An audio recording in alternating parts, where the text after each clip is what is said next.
Oh, hello. Welcome to the Curious Emporium. Have a look at what we have in store for you. Imagine a place so bone dry, so incredibly still, that a single footprint can stick around for 1,000 years. Now picture an ancient civilization carving a massive art gallery across hundreds of square miles of that desert, an art gallery that they themselves could never ever truly see. Okay, let's dive into one of the greatest enigmas on Earth, the Nazca Lines of Peru. I mean, that's the real head-scratcher, isn't it? We're talking about these gigantic figures. Some of them were way bigger than a football field, and you could only really make sense of them from high up in the sky, a perspective the people who made them 2,000 years ago just didn't have. So you have to ask, what was the point? Well, the answer is you go big. I mean, really big. The Nazca people turned this totally barren landscape into what is basically the world's largest canvas. They created hundreds of these things called geoglyphs. You've got perfectly straight lines that go on for miles, weird geometric shapes, and these massive drawings of animals that have just baffled us ever since planes first flew over them back in the 1920s. So before we can even get to the why they did this, we got to talk about the who and the how. And this is where the story, for me, gets even more incredible. Because this wasn't aliens with some kind of crazy advanced technology. Nope, this was all done by brilliant, resourceful human beings. Okay, so what are we actually looking at here? The official term is geoglyphs. And how they made them is surprisingly simple.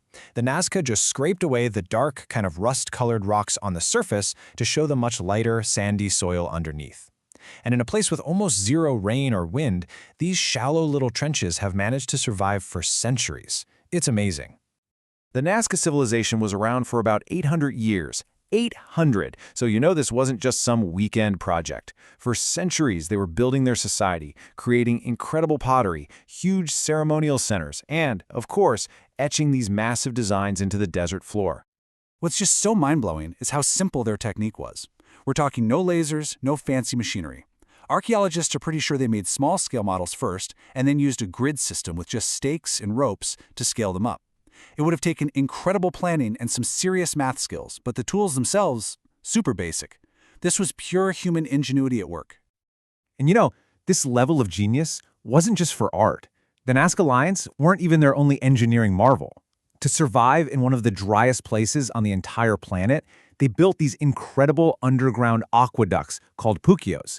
They're these spiral wells that tap into water deep underground and carry it for miles without it evaporating.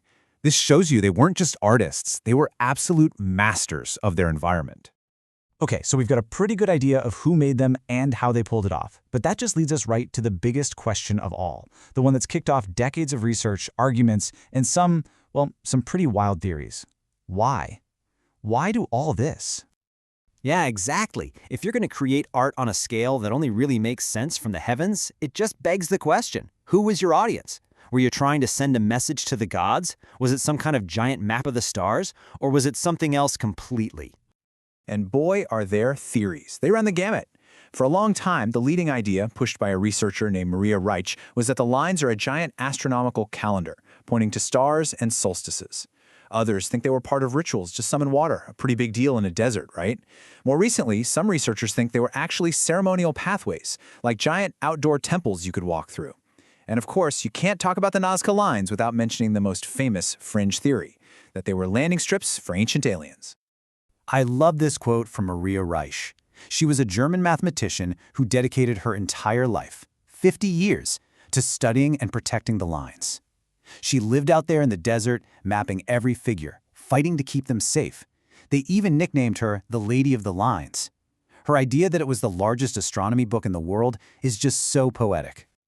You know, it's hard to really grasp the scale we're talking about here. The pelican figure is over 900 feet long. That's the length of 3 football fields. The condor has a wingspan of over 400 feet.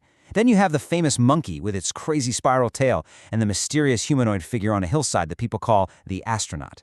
These are not just doodles in the sand. They are absolutely monumental works of art. Now, this whole story isn't just ancient history. It's still unfolding, with brand new discoveries being made all the time. But at the same time, there are some very modern dangers that are threatening to wipe this incredible legacy off the face of the Earth. So take a look at this number, 303. What do you think that means? It's not how many figures we thought there were, or how many years we've been studying them. It's something much, much newer. That's right. Get this. Researchers used artificial intelligence to scan satellite photos and drone footage of the area. And in just 6 months, the AI found 303 new geoglyphs that no one had ever seen before. It nearly doubled the number of known figures overnight. It just goes to show you, this desert still has so many secrets left to tell us. And this brings us to a real modern paradox, doesn't it? The same kind of technology that's helping us discover these hidden marvels exists in a world where human activity is the biggest threat they've ever faced. These lines survived for 2,000 years because the climate was so stable. But now, illegal mining, cities expanding, and even a single truck driving over them can cause damage that will never, ever be repaired. And look, this danger is very, very real. Just recently, the Peruvian government was seriously considering shrinking the protected area around the lines to open it up for mining operations. Can you believe that? Thankfully, there was a huge public outcry and they reversed the decision. But it just shows you that preserving this World Heritage Site is a constant, ongoing battle.